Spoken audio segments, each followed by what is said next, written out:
to? Let's do reaction. Tara na guys, panoodin na natin. Ang video ito ay nakunan sa isang CCTV nakatutok sa isang bakuran. Makikita ang itim na figurang gumagapang. Gumagapang? Parang tanga lang ah. Uy, biglang tumayo guys, nakita nyo. May bigla na lamang Kanina nakahiga siya, tapos biglang tumayo. Ano itay? tumayo at naglakad ng matuyid palayo. Baka naman pagod siya, tapos ang pinakalakad niya pagapang, tapos pinakalakad niya patayo, tapos ang pinakapahing niya pagapang yung lakad niya guys, di ba? So ano sa tingin mo, isa kaya itong tao gumagapang? Tawag dyan sa amin, Sigbin. Guys, alam niyo ba sa amin sa Iloilo? Kasi taga Iloilo ako Guimarasen. Tawag niya sa amin sa probinsya, Sigbin. So guys, kung kilala niyo kung sino nakakaalam sa Sigbin, guys, pa-comment sa baba kung alam niyo yung Sigbin, mga taga Iloilo. Ninatamyaw ko mga taga Iloilo. O maaaring isa itong extraordinary being tulad ng aswang. Kaya naman, obvious naman eh. Isang Biglang tumayo. Pagod siya sa kakagapang. The Balloon. February 28, 2025, ang babaeng ito ay nirecord ang balon ng anak nito. Nang biglang may gawin itong nakapangingilap. Kasi ng ulo ko guys ah. Kami kuto na ako ah. Kutuhin na ako. Ano yan? Ba't? Eh syempre, lakad talaga yan dahil ano, lumulutang. Kahit konting ano lang.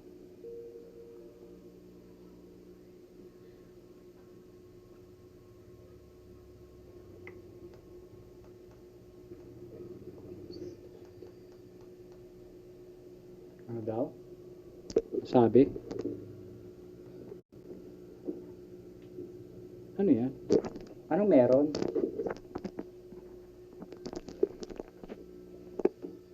Ano? Sa hindi malaman na dahilan, ipalutang-lutang ang balon papunta sa isang basement. Well, kung sa tingin mo walang nakakatakot sa balon na ito at normal lamang ito, ay magtatakas. Parang nga, wala naman, di ba guys? Wala akong pwedeng ipagtaka. Mas nakakapagtanga pang ano eh, sa gobyerno natin eh, kung bakit nawawala ang pondo. Diyos. Ayon kay Rachel, ang balon ay laging tumitigil sa harapan ng basement at pumapasok lamang ito kapag sinundan ito ng anak niyang lalaki. May ganon. Baka naman hinihipa ng batang ito, mukhang niloloko lang tayong bata na to.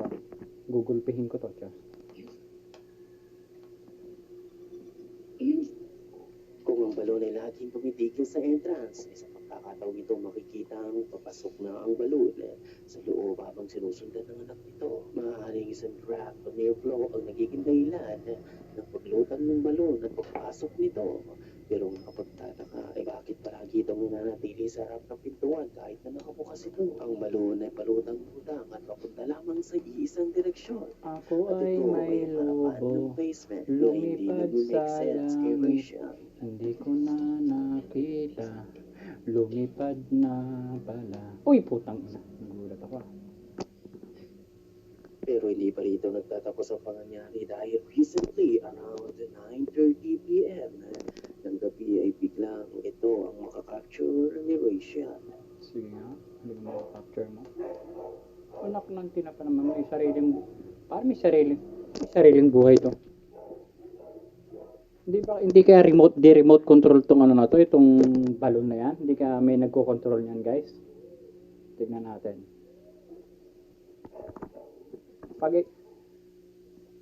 Pag yan umakyat sa hagdanan, mag-walk out na ako, guys. Maghuhubad ako. Magwawalang kibo ako. Umakyat nga ang punye. Sa balon. Ba't umakyat yan?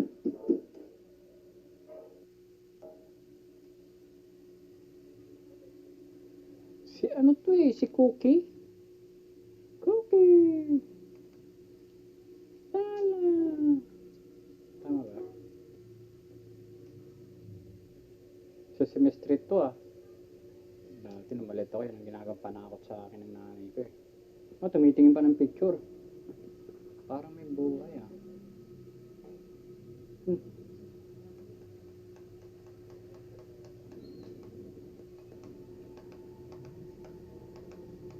Kung hindi ka natakot sa unang insidente nakita mo, ay talagang Yung aso hindi gumagalaw oh. biglang ito mangyari. Unti-unti ay lumulutang ang balon.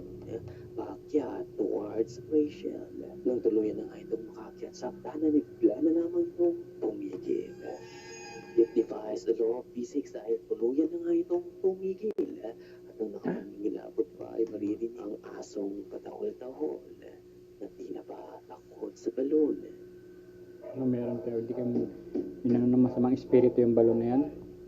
Ngayon, sigurado silang may hindi tama sa balon at dapat na nila itong itapon. Magpagayon pa man ay hindi pumayag ang anak nilang itapon ito. Hinayaan na lamang Demonyo ka nga bata ka, alam mo may masamang espiritu na yan, hindi mo pa Magpagayon pa itatapon. man ay merong mangyayari talagang magbibigay kilabot kay Rachel na talagang magbibigay ng dahilan sa kanya na itapon ng tuluyan ng balon. Dahil isang gabi, makalipas ang 2 araw, ay ito o ang nakunan at nakita niya.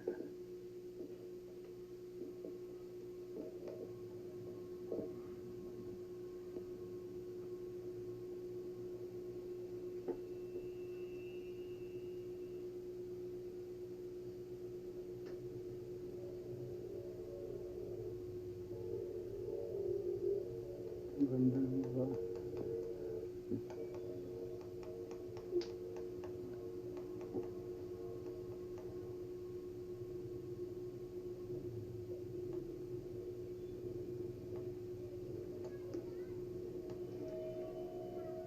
Parang tanga yung yung lobo nakikipaglipsulo sa pader.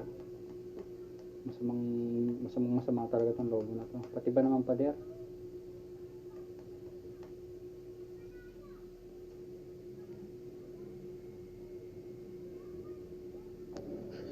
Ay! Gulat ako dun ah. Hechos.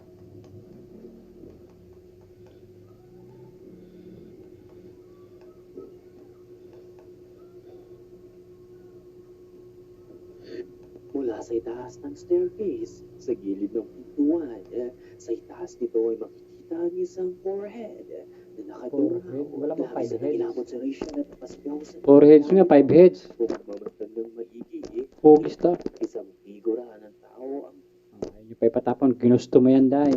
Sige, huwag niyo ipatapon. siyang nasa itaas. May kita ang forehead at ang mga mata nito. Takot guys, ha? Kung hindi man sila masyadong kumbinsido na maaaring may kapapalagan sa balon, pero ang isang ito ay talagang nagbigay ng kilabot sa kanila. Tila ba someone or something ang nagtatago sa loob ng basement. Maaari din ito ang dahilan ng paglutang-lutang ng balon at palagi ang pagtigil nito sa mismong pintuan kung saan nakita ang imahe. Simula ng pangyayaring iyon, dinapa siya na nga si Rachel na Sige, ilapang pintuan. huwag mo itapon. At hindi na ito muling buksan pa. Pero ano sa tingin mo ang nangyayari sa loob ng bahay Tingin ko hindi nila? ako makatingin eh. Ano o sino ang nakita niya? At ano ang talagang pakay nito sa anak nila? Gaya ng ibang video na papanood natin, Kayo na pong bahala. nanatili na lamang din itong misteryo. Kayo nang bahala, magusga. Kung ano pong nakita nyo. Busog na ako. Ang video ito ay naipost Black sa Lady. TikToker at nakunan niya sa isang daanan. Guys, hindi nyo ba alam? Ang pinakamatindi sa lahat na lady is red lady. Kasi may black lady, may red lady, may pink lady, may blue. Hindi, red lady ang pinakamaano sa lahat. Kasi yung black lady na yan, mga minor-minor lang yan, kumbaga. Di umano ay habang naglalakad ito ay bigla na Black Lady. lumapad sa kanya sa di kalayuan ang isang imaheng nakasuot ng itim na robe. Baka naman ano lang. Nakatayo lamang ito sa gitna ng daanan at hindi gumagalaw. Samot-saring Parang, komento ang inabot nito. Di umano ay kung sila ang nakakita nito ay nagsitampuan na sila. At maaaring sino ba naman makita, talagang tatakbo talaga yun. kapitbahay sa lakas ng sigaw nila. Pero napansin mo rin ba, wala itong anino. walang anino. Anak ng... Pangit ang tawa mo, Day. Hindi ka nakakatawa, Day. Pangit ang tawa mo. Kukurumpalin kita. Grrrr. Grrrr.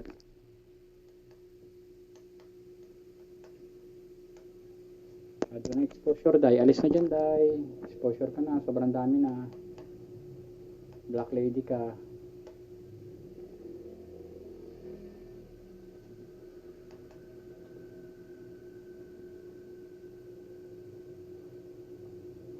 Saan na?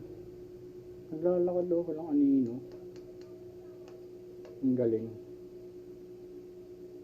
Parang si yung yung may maskara na tas puros puti lang yung mukha. Si anong animal na to? Well, as you can see, ay bigla na lamang itong naglakad. I can say that this is not a paranormal thing. Maaaring nagtitrip lamang ito o nananakot. O maaaring may Kung nagtitrip man yan, bad trip yung trip niya, boy. Napaka bad trip yung trip. ito ng isang kulto.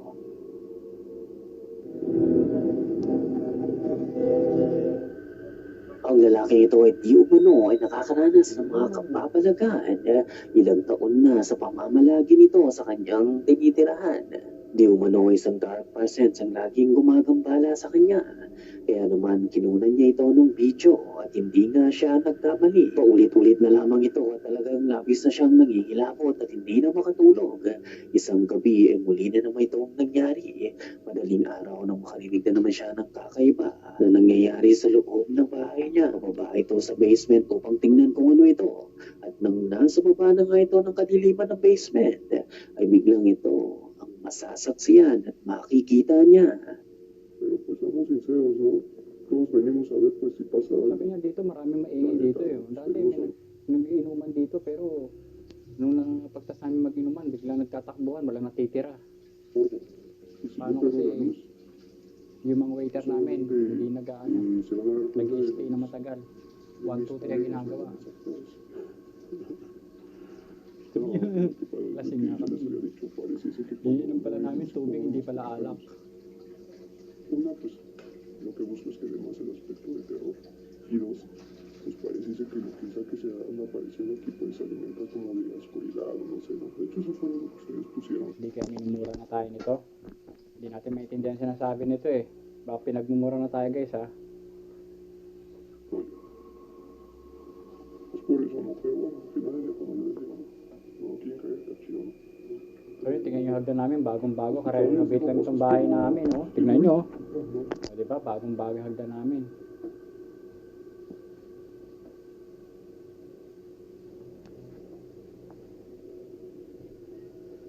Bumaba ito downstairs upang tingnan ang first floor at habang palinga-linga ito sa madilim na paligid ay nakakaramdam na siya ng kilabot.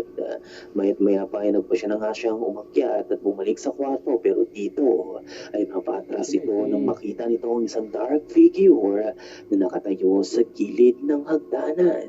Sa takot nito ay napatras siya pero makalipas lamang ang ilang minuto ay nagpa siya na nga siyang muli itong tingnan upang makakyat na siya at nawala na lang ang figura. Tila ba naglaho ito na parang pula. Pero hindi pa rito magtatapos sa mga kapapalagang makukunan niya mismo dahil muli ay magpaparamdam na naman ito at sa pagkakataong ito ay mas magiging intense ang pangyayari. Watch closely ka, Multi. Tingnan natin kung ano makikita ni Kuya. Huwag po, Kuya. Magagalit si ate, Kuya. El problema es eso, de cómo le voy a hacer para abrir ahí, porque... Sabi, tingnan yung pintuan namin. Di na nga nililinisan to eh. Tingnan mo, dami-dami na. Nawala pa yung doorknob. Linakaw na magnanakaw ng mga limonyo kayo. Magsilayas kayo mga limonyo kayo. Ya me quedé aquí atorado. Saan tayo makapasok dito? Walang doorknob. Pero no de que me brinca la casa de los vecinos. Sino naglagay ng upuan dito? No, porque se van a enojar. Dati kulay-pulay nakalagay ng upuan, naging blue. No se van a enojar.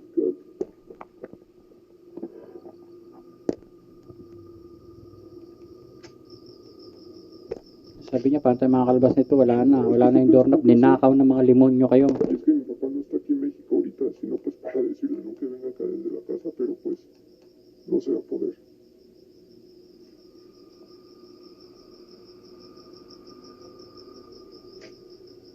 Takot mo Y es que si se fijan yo no puedo entrar incluso ni por la ventana porque pues tiene los barrotes. Entonces pues no se puede. Sama na kasi.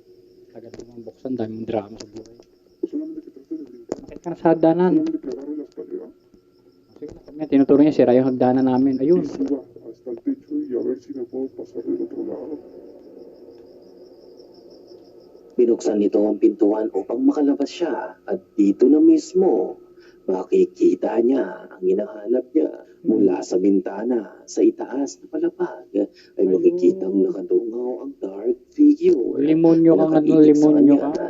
Ngunit maya pa ay naglaho na rin ito na parang bula. So isa kaya itong dark entity na siyang gumagambala sa kanya. Kung lahat ng nakunan niya ay talagang fabricated lamang. Ikaw na ang bahalang magpasya kamuli kung totoo ba ito o hindi.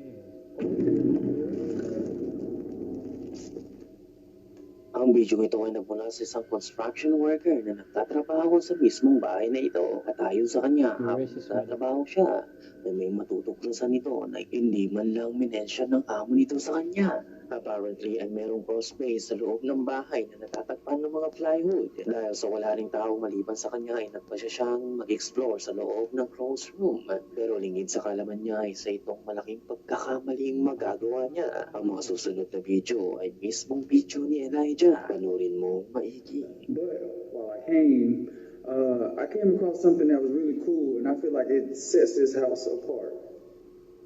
The reason why I'm just not founding this crawl space is because of this drywall.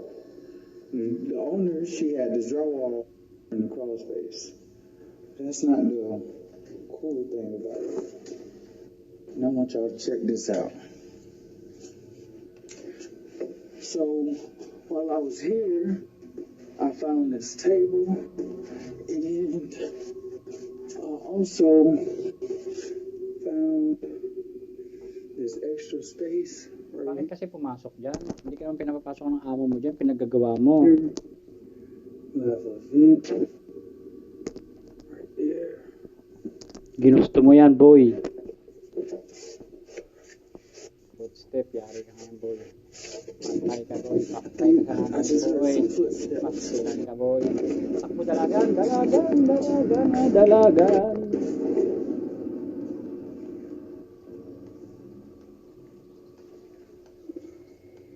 Question mark?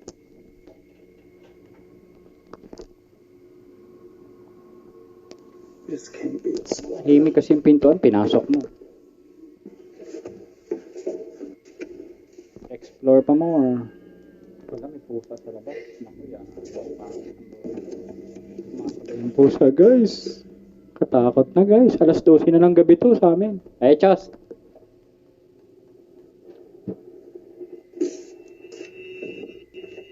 Ang inaakala nitong short clip video para sa kanyang Facebook group ay mapapalitan ng Footsteps. kilabot. Bigla na lamang siya nakarinig ng mga footsteps sa itaas na palapag. Ang nakakatakot pa ay nakarinig dito ng mga giggling and talking sounds sa paligid. Pero ang pinaka nakakatakot sa lahat ay ang biglang pagbukas ng pintuan ng crawl space. Hindi na nga nakapagtatakang napatakbo si Elijah ng napakabilis. Ngayon kung walang tao maliban kay Elijah sa loob, ay ano ang mga na-encounter niya. Ikaw, papasukin mo rin ba ang mga basement na inilihim sa'yo ng may-ari ng pinagtatrabahuan mo? Walang yung amo niyan. Malihim. Aswang CGI. Nyay. Sa unang tingin mo, papagkamalan mong ito ang video nito. Pero isa lamang ito ang CGI. Totoo man yan. Pagpagayin Pero naman na hindi mo gusto. actually, yung mga ganyan, katang-isip yan. Pero katang-isip na yan, nagmumula ang katang-isip sa katotohanan. Hindi malilikayang bagay na yan kung di sa katotohanan. Kaya ang isip natin sobrang likot. Kaya pwedeng malikaya yan sa katotohanan. So guys, panoodin natin pa. Tuwing makita ito kapag nag-explore ka. Para nag-narrate yung aswang eh. Para nagre-reaction. So guys, salamat po sa panonood nito. Please don't forget to like, share, subscribe my YouTube channel para po magkita-kita po tayo sa susunod ko pang video. Guys, please support my video. Parang awa nyo na i-share nyo po ito. Maraming salamat guys. See you next my video. Thank you.